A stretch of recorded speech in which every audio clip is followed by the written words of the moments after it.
人在吃饭时发现了一件诡异的事，她察觉到丈夫每次在吃牛排时都会以极快的速度剔除掉上面的肉，可女人却怎么都不会想到，丈夫是用了数十名鲜活的生命才练就出了他那令人羡慕的刀法。在婚后的30几年里，尼克将自家的地下室改造成了囚笼，被害者在这里发出过无数声的惨叫，但他却将这声音当成了最动听的音符。而由于他本身工作的特殊性，导致妻子从未跨进过地下室半步，每次都只会将食物送到门口。可直到这天女人闺蜜的到来，才打破掉这一如既往的平静。闺蜜提醒她一定要小心婚后老实巴交的男人，因为那些所谓的神秘感背后往往都有着见不得光的勾当。闺蜜更是开玩笑地对尼克说道 You want to be Mr. Mysterious?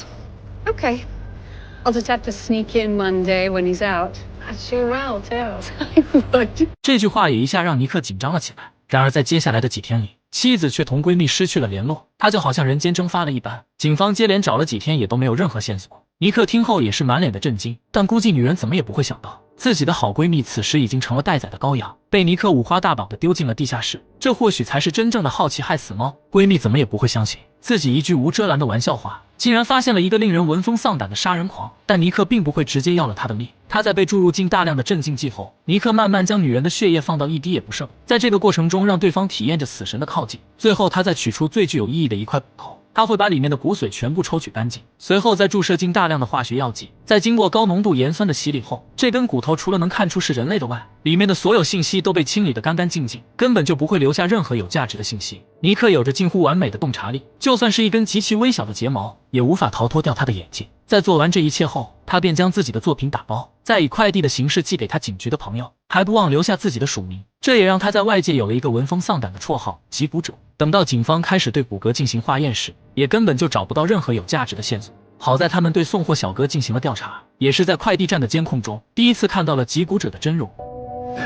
尽管他们没有看到男人的正脸，但林肯十分肯定这就是他们苦苦寻找的目标，因为就算是对方化成灰，他也不会忘记击骨者的体貌。而林肯的一身残疾，也正是因对方所赐。在3年前的一次解救人质的过程中，尽管他成功判断对了起爆的引线，但却还是低估了凶手的能力。The floor!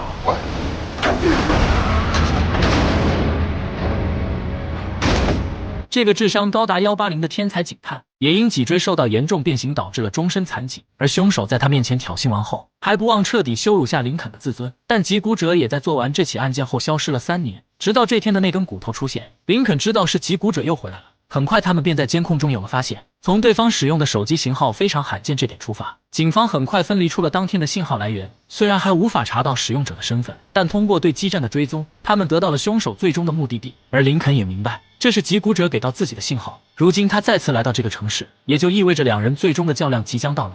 当晚尼克就给他准备了一个礼物，他先给男人注射进河豚毒素，使他在意识清醒的状态下浑身瘫痪，最后再灌入进大量的伏特加，直到男人被酒精给活活呛死。临走前还不忘得意地拍下自己的作品。当警方赶到现场后，受害者早已没了呼吸，而林肯却一下看出了死者的身份，正是自己当年的大学导师，也是唯一给过他成绩不合格的科目。这明显是对滴酒不沾且浑身瘫痪林肯的嘲讽，并且他的身上还放着本自己撰写的书籍。按照击骨者的惯例，很快警方就发现了留给他们的线索，除了一张被象牙压住的美金外，现场还留下未用完的河豚毒素，此外就只剩下死者身上大量的呕吐物。他们从里面化验出了未消化的乌龟肉，但这看似没有任何关联的线索。林肯却找到了凶手想要给他的提示。当年人们误以为华盛顿总统的假牙是木质的，直到在他用海龟宴犒赏自己的部下时，人们才知道那是象牙所致。而当时举办晚宴的地方，则是现存至今还在营业的一间酒吧。此时的尼克正在这里准备着第2份礼物。男人在被迷晕后绑在了厨房，随后打开了他面前的几个2氧化碳。临走前，尼克依然不忘给自己留下纪念。很快警方就按照林肯的推断找过去，但由于里面充满了有害气体，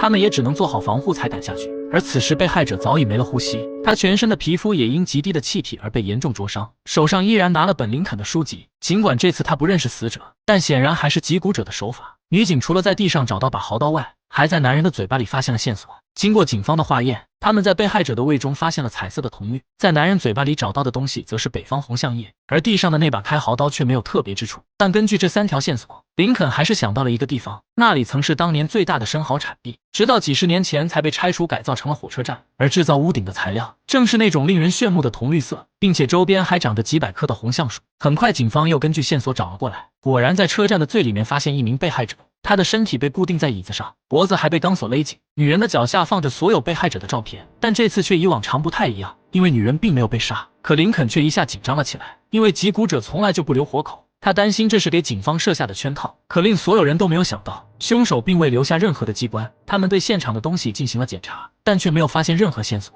尽管他们成功救下了被害者，可林肯却有种不好的预感。他怀疑照片更像是凶手的挑衅，而当他认为自己已经赢了的时候，也将意味着击鼓者的再次消失。为了阻止他的人间蒸发，林肯这次选择了主动出击。他当着全国人的面隔空喊话，将这次的营救说成了胜利。林肯的这种方式果然奏效，但没有人会想到，这也因此激怒了一只怪兽。尼克回到家后反复听着昨晚的新闻，可他却不知道，此时的妻子正在整理着打包的物品，却无意间撞开了墙上的木板。而这也让女人发现了丈夫的秘密。当她看到里面的一张张被害者的照片后，还以为房子的前主人是个变态的杀人狂，于是便急匆匆地给丈夫打去了电话。 Danielle?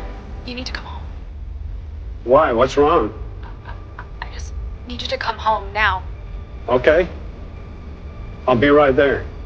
尼克也隐约间感到了不安，因为妻子从来没有像今天这样慌张过。随后他处理完一旁的尸体，便急匆匆地赶回到家中。墙上的大洞赫然出现在面前，尼克也瞬间就慌了神。他不知要如何向朝夕相处的枕边人解释，但没想到妻子从始至终都没有怀疑过自己。他认为是之前这里的房主留下的。女人越讲越是后怕，她拿起电话就想报警，可却被丈夫一下阻拦。她说如果讲出去就一定会影响到房价，不如等到找到下家后再去告诉警察。女人认为她说的有道理，可没想到下一秒她就傻了眼。照片中的女人不是别人，正是自己失踪了很久的好闺蜜。而这时的妻子才意识到不对，尼克也没有多讲，他收起了散落在桌上的照片，随后便牢牢握住了妻子的手。可此时的他早已被吓到愣在了原地。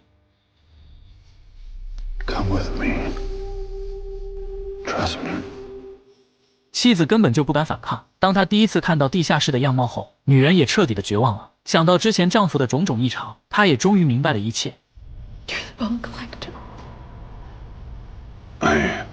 尼克对这次意外表示惋惜，但他看向妻子的眼神却还是充满了爱。尼克也不再多讲，他扯开胶带，将妻子绑在了椅子上。女人知道自己很难再走出这个房间，她开始诉说起两人的往事，希望能唤醒丈夫的良知。有那么一瞬间，尼克也差点就被感动到。他慢慢蹲下身体，抚摸着妻子的无名指。但尼克明白，时间拖得越久，自己也将会越痛苦。一个能永载史册的杀手是不应该被情所困。尼克没有犹豫，终将是对枕边人动了手。可从这一刻起，他的内心也开始扭曲，因为这个陪伴了自己30年的女人，也在不知不觉中让他有所收敛。而现在婚姻的羁绊再也不复存在，一个恶魔也就此诞生。他戴上胶手套，随后打开音乐，尼克最后一次吻向妻子。他拿起了一旁的钢锯，可此刻他却没了当初的快感，反倒是整个人都开始崩溃。他将这一切都怪罪到了林肯的身上。尼克公开了自己的位置，他让林肯也感受到自己的痛苦。很快警方便发现了女人的尸体，但这次与以往不同，现场被整理得干干净净，没有一点被虐待过的痕迹。林肯敏锐地观察到了女人的手指。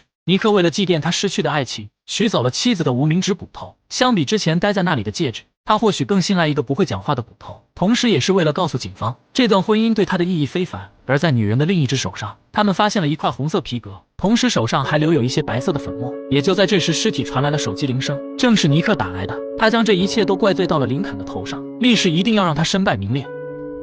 There's a new game, Lincoln. You still have your clues? But I'm not stopping at 3 bodies. I'm gonna keep killing. So the world knows your insignificance. We're going to stop you. There. That's my point. You can't stop me. 击鼓者的真容也第一次浮出了水面。林肯安排手下去他的父母家调查，警方也开始对现场的线索进行分析。除了一张看似无奇的红色皮革外，就只有一些残留的肾上腺素。然而，当听到现场播放的乡村歌手的音乐后，林肯却瞬间想到了往事。红色羊皮肾上腺素外加歌手的出生地，让他联想起了自己年轻时候的拳击馆。看来对方这次是真的指向了自己。然而，当警方赶到后，眼前所看到的一幕却傻了眼。没想到在擂台中间，正坐着林肯的上司。女人身负重伤，在不停地滴血，但对方却并不想一下要了她的命，反而将女人当成了诱饵。因为眼前的这个擂台，他们根本就无法接近。击鼓者在上面设置了重力感应，只要表面产生轻微的波动，数百度的蒸汽便会瞬间喷出。而人类在这样的温度面前就如同蝼蚁。但此时女人的伤口却在血流不止，她知道这样下去将会必死无疑。为了避免掉不必要的伤亡，女人毅然决然地站了起来。她也瞬间被蒸汽烤熟，看着自己的恩师死在面前。林肯也第一次感到了无助，为了家人的安全，警队决定把他的妻儿先转移到安全屋。可这也刚好中了尼克的圈套，就当他们才出发不久，同事却报道说前方出现异常，一名警员才走下汽车查看，却没想到尼克竟身穿一身警服，一枪便击中了男人。惊恐中，他将自己的手表交给了男孩，可没想到才准备出去反击，就被一枪撂倒。等到同事赶过来后，却早已为时已晚。同事颈部中枪，奄奄一息。尼克不但射杀了3名警察，还劫持了林肯的家人。很快，他们就找到了失窃的警车，但妻儿早已不在上面，只留下2人随身携带的手机和一张写着数字的纸条。而此时的尼克却将女人和男孩分别关了起来，他要让林肯也同样感受下失去妻子的痛苦。而另一边，小队开始对现场留下的线索进行分析，可无论如何也找不到相对应的提示。也就在这时，男人突然意识到自己送给死去同事的那块手表并不在现场，意识到这或许是留下的线索。他们赶忙对手表进行了定位，最后的位置显示在郊外，但距离现在也已经过去了半小时，也只能大概确定个区域。而此时技术人员也有了发现，留下的那张纸条属于一种特殊的材料，并且上面还带有动物的皮肤组织。这也一下提醒到林肯，他知道尼克妻子的父亲曾是名屠夫，所经营的店铺就在定位附近。警方火速赶了过去，也终于成功找到了他的妻子，但男孩却并不在这里。随后他们在房间内找到一张留言，告诉林肯知道去哪里找到儿子，并要求他一个人过来。林肯知道真正的对决要来了，那是他这辈子都不想再触及的地方。当年他就是在那里第一次失败，尼克要将他带回到最开始的地方。但尽管这一切都是陷阱，可林肯知道自己必须过去。为了能掌控到里面的情况，临走前他带上了女警的摄像机。当林肯来到那个仓库后，实时画面也传到了同事的面前。他来到当年出事的地方，也终于在上面见到了儿子。这场景和多年前的画面一模一样，但不同的是现在换成了儿子，而自己也再无爬上去的能力。尼克要求他在规定时间内去救孩子，否则就只能眼睁睁地看着被摔死。他知道想要真正能打败林肯的，就只有他最亲近的家人，但尼克却不知道自己内心最脆弱的防线又何尝不是。林肯开始拿他的妻子作为突破口，这招果然成功激怒到了对方。尼克气愤地从楼上下来，他抄起匕首对准了林肯，身上的摄像头也被发现。尼克愤怒的一把抓下，却不小心被上面的别针扎到，但没想到下一秒，尼克却开始浑身一软，直接昏死了过去。原来同事在交给他摄像头时，早就在上面动了手脚，这场惊天大案才最终落下了帷幕。